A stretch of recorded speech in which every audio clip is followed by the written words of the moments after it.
Ça devrait juste être la motivation, l'intelligence, le travail qui devrait déterminer la condition d'une personne et pas le fait qu'il soit né avec 10 millions ou avec des dettes.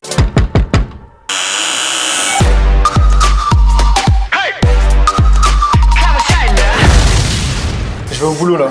Tu vois, toi tu te lèves le matin, tu vas au boulot, là je suis au boulot actuellement. C'est mes heures de travail. Je peux faire mon boulot ou je dois aller acheter le pain, faire quelque chose encore? Je demande juste à bosser, c'est tout, juste pouvoir travailler tranquillement. Ah, regardez, ah non, je me suis dit qu'il va jeter le verre. Je vais jeter le verre, mais ça veut dire que je pourrais jamais en fait bosser. C'est dégueulasse.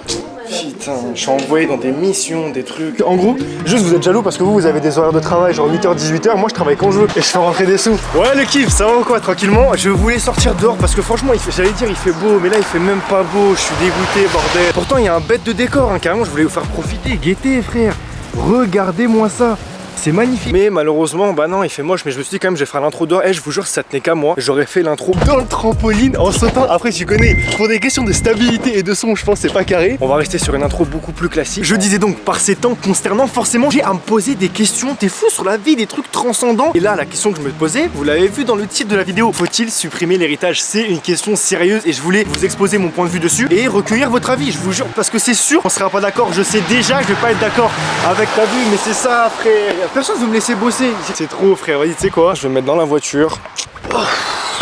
Je suis désolé pour le décor, hein, ça va pas être possible, mais je vous jure, j'ai l'impression qu'on met des bâtons dans les roues. Bon, déjà, qu'est-ce que l'héritage? Non, on va poser les bases tout de suite. Qu'est-ce qu'on entend par le mot héritage? L'héritage, c'est le patrimoine, donc l'ensemble des biens, des actifs mobiliers, immobiliers, tout ce que vous voulez, qu'une personne va transmettre à ses descendants, donc ses enfants, par le biais d'une succession. Et le concept même d'héritage est né bien avant le capitalisme, puisque c'est le fondement de la propriété privée. Bon, par contre, je vous préviens d'emblée, il y aura aucune structuration, j'ai pas pris de notes, j'ai rien écrit, je vais juste débiter pendant 30 ou 40 minutes, garder les 7 meilleures minutes pour vous exposer mon point de vue, et vous laisser les commentaires pour exprimer le vôtre. Bon, je pense que vous l'aurez compris, mais je suis clairement pour le plafonnement de l'héritage. Déjà, faut bien comprendre que l'héritage, c'est le premier facteur de reproduction des inégalités sociales. Là, quand je vous parle d'héritage, je vous parle pas de l'héritage du français moyen, je vous parle d'héritage de plusieurs centaines de millions d'euros. C'est-à-dire que 10% de la population détiennent et lèguent de génération en génération plus de 70% des richesses. Par exemple, vous qui regardez la vidéo, à moins que j'ai des personnes multimillionnaires parmi mes abonnés, de quoi vous allez hériter? D'une maison, une voiture, à la rigueur, 2 voitures, t'as capté, un beau gamo, c'est un RS3, si tes parents ils ont charbonné de ouf, peut-être 100, 200 000 euros, des petits trucs à droite, à gauche, tu connais, peut-être une résidence secondaire, c'est le max du max. Globalement, disons que vous aurez pas plus de 1 million d'euros d'héritage. Voilà, on va voir très très large.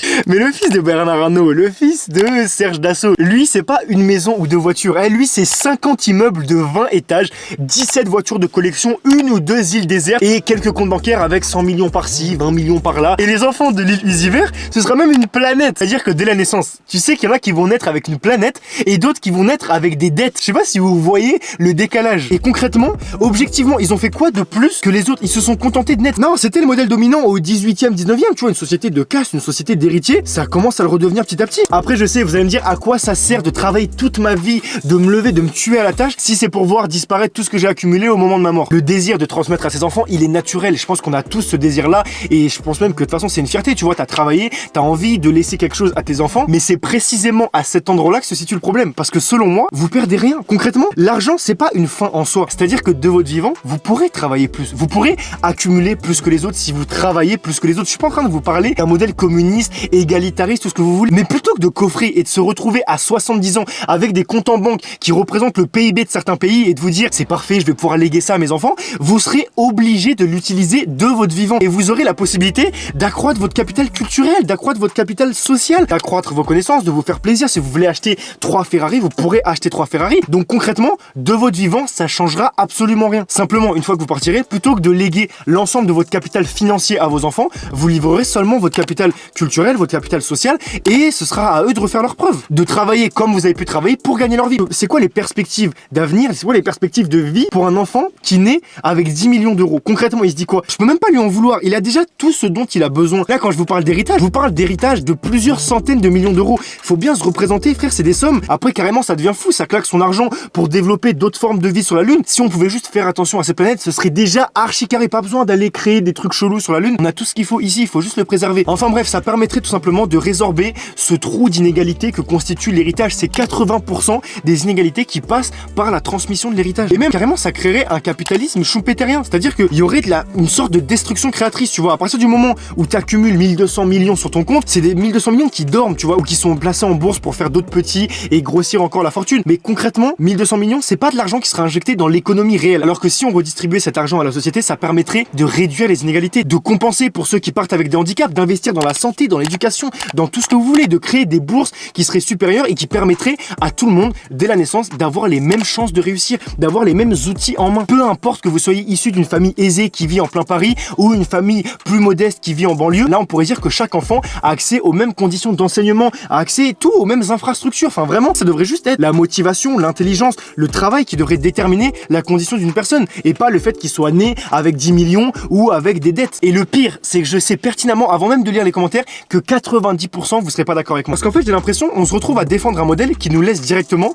en se disant si demain c'était moi, si demain c'est moi qui étais riche et qui possédait tout ça, est-ce que je voudrais pas finalement le garder pour moi et le transmettre à mes enfants? Mais encore une fois, de votre vivant, ça changera rien. C'est juste, une fois que vous mourrez, laissez vos enfants faire leurs preuves. Vous leur léguez déjà 10 millions. Ils auront même pas la dalle. Ils vont se lever le matin, ils vont se dire quoi? Pourquoi je me creuserai la tête? Pourquoi j'irai travailler? Ne serait-ce que pour être utile à la société en sachant que j'ai déjà tout ce qu'il me faut. Après, je sais que le supprimer complètement, ce serait pas possible. C'est pour ça que juste au moins le plafonner, je pense que c'est une solution. Donc l'héritage plafonné est totalement compatible avec le capitalisme. Ce serait même carrément un facteur de dynamisation du capitalisme. En gros, à chaque génération, il faudrait refaire fortune. Et encore, et encore, et encore, même en plafonnant ça, c'est sûr que au niveau du capital culturel, du capital social, ce serait pas la même chose parce que forcément, quand vous êtes millionnaire, vous côtoyez pas les mêmes personnes que quand vous êtes au SMIC. Donc, même si on plafonnait, il y aurait des personnes qui partiraient avec des avantages. Mais ça, pour le coup, on va pas supprimer même ça. Ça, j'ai envie de dire, c'est au moins bon. La MIF, là, actuellement, non, carrément, j'ai mis la story. J'étais en débat avec Isma. Vous voyez bien, 18 minutes, c'était full débat. Isma, confirme-leur s'il te plaît. Un débat, carrément, un débat incroyable. Donc, effectivement, je me rends compte, enfin, en parlant avec Isma, que finalement, grosso modo, on a le même point de vue. Mais lui, de base, il a voté non sur le sondage Insta parce que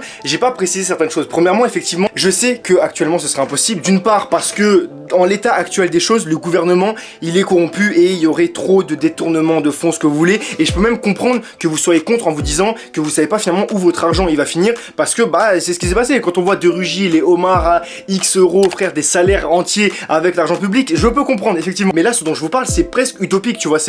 Je pense que ça accompagnerait un changement de mentalité et c'est ce qu'on disait avec Isma, tu vois. Le fait de toujours vouloir accumuler l'argent, de trucs, ça sert à rien. Encore une fois, l'argent c'est pas une fin en soi. Le mieux c'est de partager, de vivre sa vie, tu vois, normalement. Et au moins, vous vous dites que vous avez fait des choses de votre vie parce que coffrer, t'arrives encore une fois à 70 ans, t'es aigri limite. Juste une course à l'argent qui sera. L'argent c'est fait pour être dépensé et je vous jure, il y a pas une personne mieux placée pour vous dire ça. Dis-leur que t'as combien sur ton compte en banque? Ah là, on a 50 euros, je crois. Mais tu vois, si t'es là tout le temps, tu coffres, etc., ça sert à rien. Et l'héritage, en fait, ça amène à ça. Parce que tu te dis, dans tous les cas, ce que je vais gagner, après, je vais le léguer à mes enfants. Donc autant que j'accumule. Alors que si vous saviez d'avance qu'une fois que vous serez mort, ce sera plafonné, encore une fois, un point très important, j'en parlais avec Isma, moi, je suis pas non plus pour la suppression totale. Bien sûr que quand t'as travaillé toute ta vie, que t'as eu une maison, etc., oui, tu peux léguer, par exemple, ta maison, on touchera pas à la maison. Mais c'est pour tout ce qui est au-delà de ça, tu vois. Voilà, mais je peux pas bosser, encore une fois.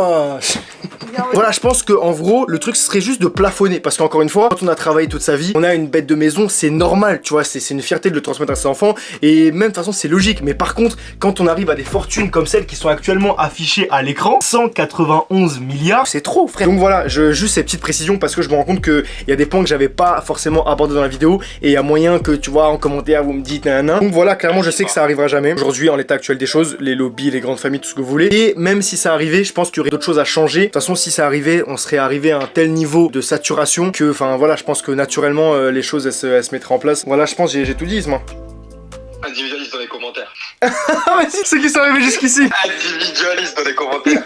Putain, société individualiste. Ceux qui sont arrivés jusqu'ici, il a dit société individualiste en commentaire. Et la haine, j'ai plus de batterie. Mais bref, non, globalement, bah voilà, de toute façon, ça touche à sa fin. Ça permettrait de compenser ces inégalités et de donner à chaque génération le moyen de faire ses preuves, tout simplement. Et bref, la famille, donnez-moi votre avis en commentaire, ça m'intéresse. De toute façon, quand je fais des vidéos comme ça, concrètement, c'est juste pour avoir votre avis et pour savoir ce que vous en pensez, pour qu'il y ait des débats après. Donc, bah voilà, ça m'intéresse. Est-ce que vous pensez qu'il faut supprimer ou non l'héritage? Si oui, pourquoi? Sinon, pourquoi? Moi, même si ce format de vidéo il vous plaît, tu vois. Et carrément, bah, on s'attrapera plus souvent parce qu'en fait, je vous cache pas, un dernier truc, après je vous laisse. J'ai l'impression, en fait, je me mets une pression de fou. Tu vois, depuis que les abonnés sont montés, en gros, j'ai l'impression que je peux plus trop sortir de contenu simple. Tu vois ce que je veux dire? Ça, je considère c'est un contenu simple, tu vois. Genre, c'est pas, j'ai rien écrit, j'ai juste allumé la caméra, j'ai parlé 30 minutes. Là, je vais couper ça au montage tranquille. Tu vois, là, je me permets un truc un peu plus soft. Dites-moi si ça vous plaît. On s'attrape. Ceux qui sont arrivés jusqu'au bout, mettez-moi héritage en commentaire. La référence, une grosse merde.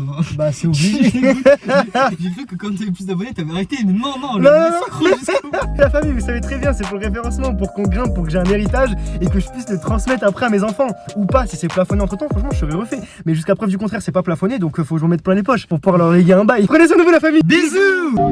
Solidaire comme l'équipage, solidaire comme l'équipage, solidaire comme l'équipage, solidaire comme l'équipage, solidaire comme l'équipage, solidaire comme l'équipage, solidaire comme l'équipage, solidaire comme l'équipage. Ouais, ils sont sérieux ou pas? Il va tout dire.